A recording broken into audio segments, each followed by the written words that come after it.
최근 폴란드 현지에 들어서는 한국의 대규모 방산시설 건설이 국제사회의 주목을 받고 있습니다. 겉으로 보면 단순히 공장 하나를 짓는 일처럼 보입니다. 하지만 이 현장을 글로벌 공급망의 관점에서 들여다보면 그 이면에는 완전히 다른 그림이 보입니다. K방산이 단순히 무기를 파는 수출국의 지위를 넘어 유럽 방산 공급망의 중심축으로 이동하는 거대한 설계가 지금 폴란드에서 시작되고 있기 때문입니다. 오늘 영상의 핵심은 폴란드 공장 자체가 아닙니다. 왜 이 공장이 K방산의 향후 30년 수익 구조를 결정짓는 결정적 변수가 되는지, 그리고 이 흐름이 왜 대한민국의 일자리와 제조업, 우리 경제의 토대와 직결되는지입니다. 오늘 영상은 단순한 수출 뉴스가 아닙니다. 지금 폴란드에서 벌어지는 한국 방산이 유럽의 무기 시장을 넘어 유럽의 정비망 안쪽으로 들어가고 있는 치밀하게 설계된 구조적 변화까지 함께 확인해 보겠습니다. 지금 시작합니다.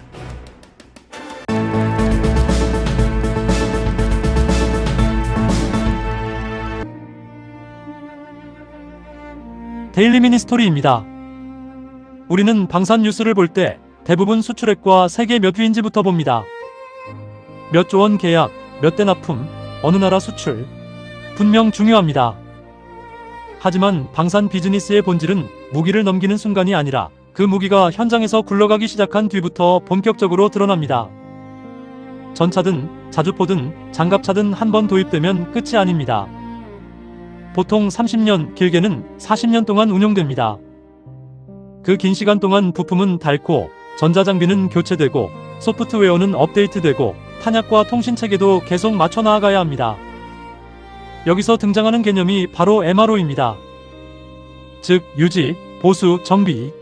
다시 말해서 무기를 판 뒤에 계속 이어지는 관리와 수익의 구조입니다. 무기 장사는 납품 순간 끝나는 장사가 아닙니다.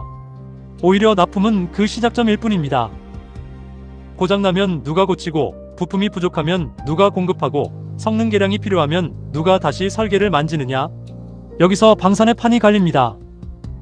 자동차를 살 때도 차값만 내고 끝나지 않습니다. 보험, 정비, 소모품, 부품 교체 비용이 계속 따라붙습니다. 무기는 그 규모가 훨씬 큽니다. 안보와 직결되고 운용기간이 길고 부품 하나가 멈추면 전력 전체가 흔들릴 수 있기 때문입니다. 그래서 방산에서 진짜 돈은 첫 계약서가 아니라 그 뒤에 따라붙는 생애주기에서 나옵니다. 폴란드 현지 공장의 의미도 바로 여기서 달라집니다. 이건 단순히 한국 기업이 해외에 생산시설을 짓는 일이 아닙니다. 정비권, 부품 공급권, 업그레이드 주도권을 유럽 현지에서 장기적으로 붙잡겠다는 전략적 선택입니다. 무기를 파는 것은 입장권을 파는 것에 가깝습니다.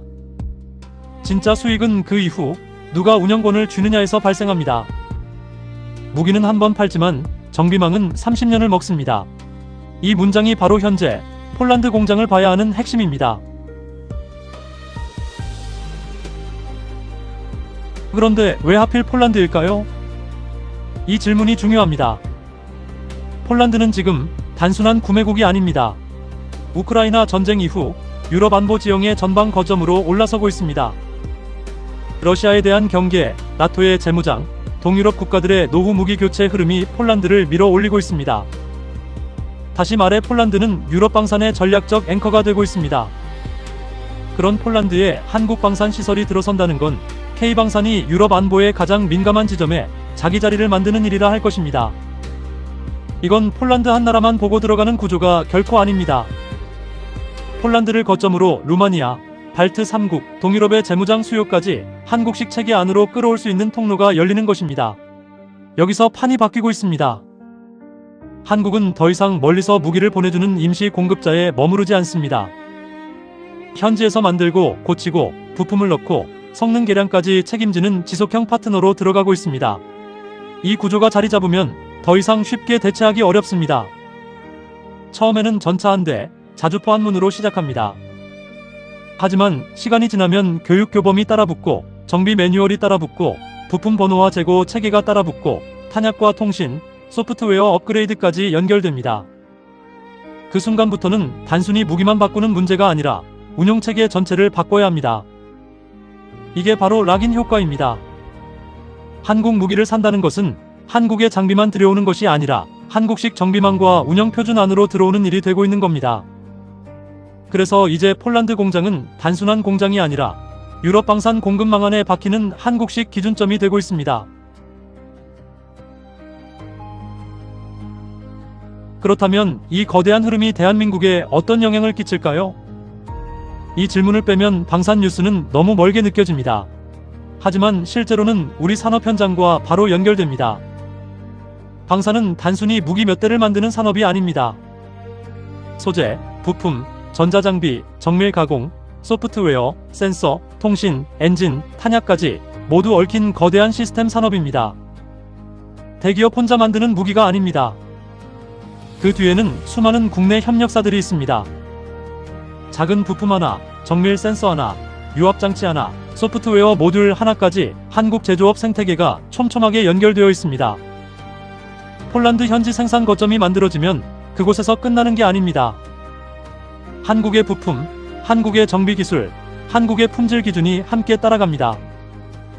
유럽에서 K방산 장비가 늘어날수록 정비 부품 수요도 늘어나고 성능 개량 수요도 늘어나고 교육과 훈련, 점검과 관리 물량도 함께 늘어납니다. 더욱더 중요한 건 그 수요가 1년짜리가 아니라는 겁니다.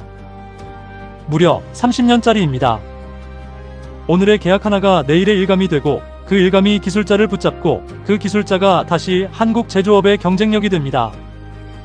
결국 폴란드에서의 승리는 멀리 떨어진 유럽 뉴스로 끝나지 않습니다.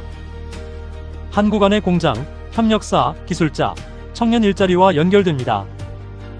이에 더해 대한민국이 앞으로 어떤 제조업으로 먹고 살 것인가? 이 질문과도 맞닿아 있습니다.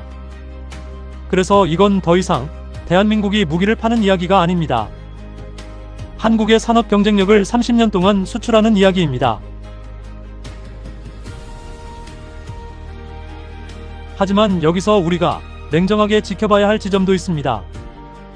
기회가 커질수록 위험도 함께 커집니다. 현지 생산이 확대되면 기술 이전 요구도 커질 수밖에 없습니다. 유럽 시장 안으로 깊숙이 들어갈수록 현지 고용, 현지 부품, 현지 조립 요구도 따라옵니다. 이건 피할 수 없는 흐름입니다. 문제는 어디까지 나눌 것이고 무엇은 끝까지 줄 것이냐입니다. 현지화 자체가 나쁜 것은 아닙니다. 오히려 유럽 시장 안으로 들어가려면 일정한 현지화는 필요합니다. 하지만 핵심 기술, 정비 표준, 업그레이드 승인권, 핵심 부품 공급망까지 넘겨버리면 상황은 달라집니다. 한국은 무기를 많이 팔고도 정작 진짜 수익과 권한은 밖으로 흘려보낼 수도 있습니다. 그래서 이 문제는 공장을 짓느냐 마느냐의 문제가 아니라 권한을 어떻게 설계하느냐의 문제에 더 가깝습니다. 누가 핵심 부품을 관리하고, 누가 성능 개량을 승인하고, 누가 정비 데이터를 쥐고, 누가 최종 표준을 결정하느냐. 여기서 진짜 주도권이 갈릴 것입니다. 앞으로 K방산이 강해지면 강해질수록 경쟁국의 견제도 커질 것입니다. 미국, 독일, 프랑스, 일본까지 각자의 방식으로 유럽 방산 시장의 표준을 잡으려 할 겁니다. 그 속에서 한국이 살아남으려면 싸게 파는 나라에 머물러서는 안 됩니다. 빨리 납품하는 나라를 넘어 끝까지 책임지는 나라가 되어야 합니다. 결국 K방산의 다음 승부는 수출액이 아니라 표준권입니다. 오늘 우리가 본 폴란드 공장은 단순한 해외 생산 시설이 아닙니다. 대한민국 방산 산업이 제품 생산자를 넘어 유럽 방산 아키텍처 안에서 운영권과 표준권을 잡을 수 있느냐를 보여주는 분기점입니다. 앞으로의 K방산은 얼마나 많이 파느냐보다 얼마나 오래 붙잡느냐가 중요해질 겁니다. 무기를 파는 나라는 많습니다.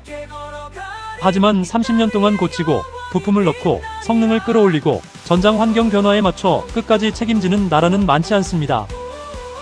폴란드 현지 공장이 대한민국의 30년짜리 수익망이 될지 아니면 기술과 이익을 나눠주고 끝나는 일회성 확장으로 남을지 그 선택은 지금부터 시작됩니다.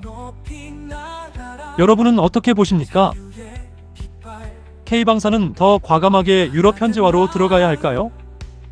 아니면 핵심 정비망과 기술 권한은 끝까지 한국이 쥐어야 할까요? 여러분은 이 영상을 어떻게 보셨나요? 여러분의 의견 댓글로 남겨주세요. 끝까지 시청해주셔서 감사합니다. 다시 뵙겠습니다. 이상 데일리 미니스토리였습니다. 감사합니다.